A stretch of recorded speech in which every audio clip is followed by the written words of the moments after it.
In Luke chapter 15, Jesus teaches a series of 3 parables. The parable of the lost sheep, the lost coin, and the lost son. And he teaches these parables in response to some criticisms from the Pharisees.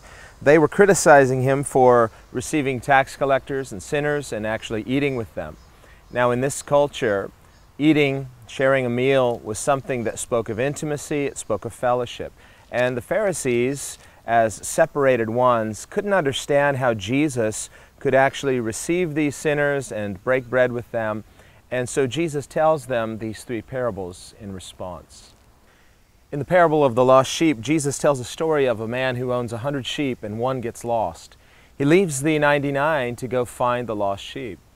This parable differs with the parable of the prodigal son in that in the parable of the prodigal son, the prodigal comes to his senses, he knows the way home, he returns to his father who's waiting for him. When his father sees him coming, he runs to him.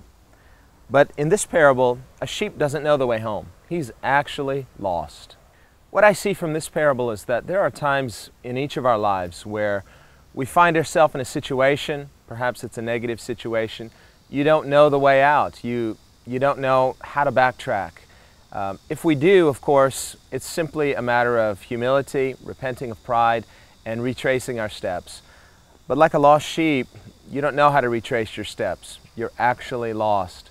In such a case, we need to trust that the Good Shepherd knows where we are and that He will come and find us and He'll carry us home.